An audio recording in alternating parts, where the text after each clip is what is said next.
Hello guys, welcome to logical study YouTube channel. तो चलिए आज हम पढ़ने वाले हैं। छोटा सा हमारे पास सवाल है जिसमें हमें ए की वैल्यू ज्ञात करनी है। सवाल जितना आपको छोटा दिख रहा है उतना ही ज़्यादा ही डाउटफुल सवाल है, क्योंकि ऐसे जो ट्रिकी सवाल हैं वो आपको कॉम्पिटिटिव एग्जाम में देखने को मिलते हैं, है ना।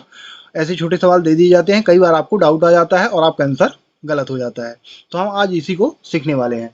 सबसे पहले क्या करेंगे, हम क्वेश्चन लिख लेते हैं अपना। हमारा क्वेश्चन क्या है, ए फोर टाइम मल्टीप्लीकेशन है कहा, ए का फोर टाइम मल्टीप्लीकेशन है और ए का फोर टाइम सेम है डिवीजन है, इक्वल टू ए स्क्वायर।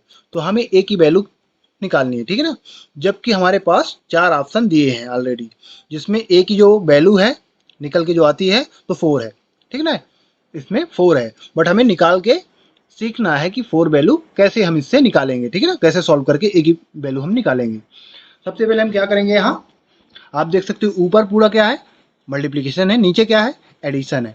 और मल्टीप्लिकेशन का रूल आपको मालूम होना चाहिए, ठीक है ना। और एडिशन का पहले तो आपको ये करना है सबसे पहले। तो हम क्या करेंगे, यहाँ पहले हम मल्टीप्लिकेशन का रूल लिख लेते हैं। आप देख सकते हैं कि ए की पावर एम मल्टीप्लिकेशन ए की पावर एन इक्वल टू होता है ए की पावर एम प्लस एन। अब इसका मतलब आप समझना थोड़ा, जब बेस हमारा क्या होता है ना, मल्टीप्लिकेशन में बेस हमारा सेम होता है ना।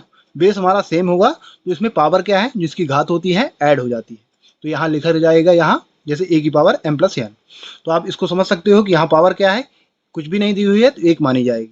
तो यहाँ हम लिख सकते हैं, यहाँ हम इसको ऐसा लिख सकते हैं, ए की पावर और यहाँ एक एक घात है ना, चार बार गिनी जाएगी। तो हम इसको वन को फोर टाइम प्लस कर देंगे, है ना, पावर में। और नीचे का सेम उतार लेंगे, इक्वल टू ए स्क्वायर, ठीक है ना।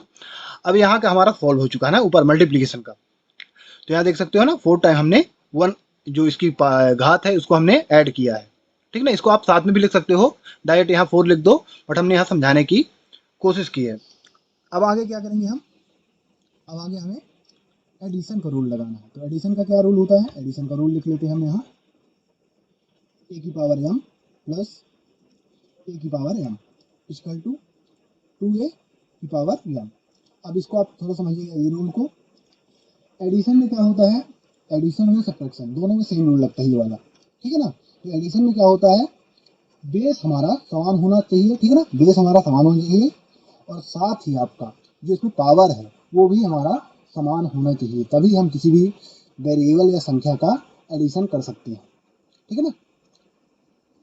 आपको इतना समझ में आ गया होगा कि बेस और पावर दोनों समान होने चाहिए एडिशन या सब्ट्रैक्शन करने के लिए। तब हम इसको कैसा लिख सकते हैं, और साथ में यहाँ संख्याएं ऐड होती हैं, ना कि ये वेरिएबल ऐड होती हैं, ठीक है ना। वेरिएबल सेम लिखे जाते हैं जब समान होंगे, तो पावर और बेस। तो जैसे यहाँ क्या है, यहाँ संख्या कुछ भी नहीं है तो वन मानी जाएगी, यहाँ भी कुछ नहीं है तो वन मानी जाएगी। तो यहाँ गए टू ए की पावर एम, ठीक है ना। पावर को हम इसको एक बार सेम लिख लेते हैं, ठीक है ना, दोनों में सेम है और संख्या ऐड हो जाती है, तो टू ए की पावर एम हो गया। तो यहाँ क्या हो जाएगा, फोर ए, और पावर इसकी वन है तो वन लिखी नहीं जाती। तो इसको हम कुछ ऐसा लिखेंगे,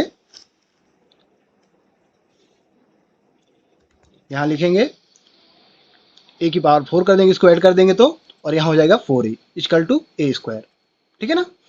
अब क्या करेंगे, यहाँ हमें ए की वैल्यू निकालनी है, तो बटे की संख्या हम गुणे में ले जाएंगे अपोजिट साइड में, ठीक है ना, ये रूल होता है। तो यहाँ लिख सकते हैं ए की पावर फोर इक्वल टू, है ना, ऊपर वाली संख्या सेम रहने देना है, और ए स्क्वायर और इंटू फोर ए, है ना। बटे की संख्या कहाँ चली गई, अपोजिट साइड में, गुणे में, ठीक है ना। डिवाइड की संख्या अपोजिट साइड में मल्टीप्लाई में जाती है, ये आप समझ लो। अब यहाँ आपको सेम रूल लगाना है मल्टीप्लाई का, तो यहाँ हो जाएगा ये रूल आप देख सकते हैं।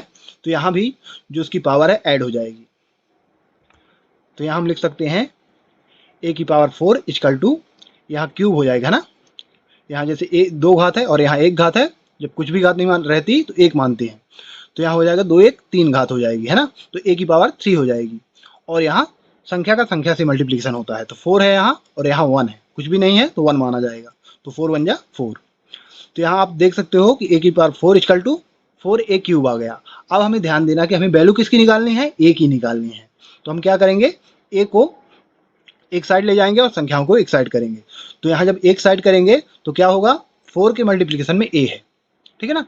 और आपको मालूम है कि मल्टीप्लिकेशन की कोई भी संख्या हो जब अपोजिट साइड में जाएगी तो डिवाइड में जाएगी वो। तो हम इसको लिख सकते हैं, ए की power four equal to four A cube, है ना। तो यहाँ आप देख सकते हो कि ए की power four equal to four A cube आ गया। अब हमें ध्यान देना कि हमें वैल्यू किसकी निकालनी है, ए की निकालनी है। तो हम क्या करेंगे, ए को एक साइड ले जाएंगे और संख्याओं को एक साइड करेंगे। तो यहाँ जब एक साइड करेंगे तो क्या होगा, फोर के मल्टीप्लिकेशन में ए है, ठीक है ना। और आपको मालूम है कि मल्टीप्लिकेशन की कोई भी संख्या हो जब अपोजिट साइड में जाएगी तो डिवाइड में जाएगी वो। तो हम इसको लिख सकते हैं,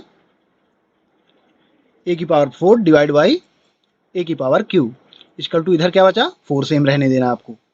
अब यहाँ डिवीजन का नियम होता है ए की पावर m डिवाइड ए की power n equal to a की पावर m माइनस n। अब इसको समझिएगा थोड़ा। इसमें क्या होता है, जब डिवीजन में बेस समान होता है तो आपस में जो पावर होती है वो माइनस में हो जाती है, तो इसको हम ऐसा लिखते हैं, ठीक है ना, ए की पावर m माइनस n, मतलब घातें क्या है, घट जाती है। जब बेस समान होता है डिवाइड में तो घात क्या आपस में घट जाती है, ठीक है ना। तो यहाँ क्या करेंगे, यहाँ लिख सकते हैं इसको हम ए की पावर 4 माइनस 3 इक्वल टू 4, ठीक है ना, घात आपस में माइनस करेंगे। अब घात जब माइनस कर देंगे तो क्या बचेगा, 4 में 3 माइनस करेंगे तो 1 बचेगा इधर, इक्वल टू 4 है ही, ठीक है ना। तो अब हमारा आंसर निकल के आ चुका है, क्योंकि ए का वैल्यू क्या आती थी, 4 ही आती है। ये ऑप्शन में हमारा है ना, बी वाला ऑप्शन हमारा सही है। तो इस प्रकार गाइस हम इस प्रकार के क्वेश्चन को हल कर सकते हैं। इसी प्रकार मैथ्स से रिलेटेड वीडियो देखने के लिए हमारे चैनल को सब्सक्राइब करें, लाइक करें, जो भी आपके क्वेश्चन रहे, ठीक है ना, तो कमेंट करें, हम आपके क्वेश्चनों के आंसर जो हैं तो प्रोवाइड करा देंगे जब आप कमेंट करेंगे तो। जय हिंद, जय भारत।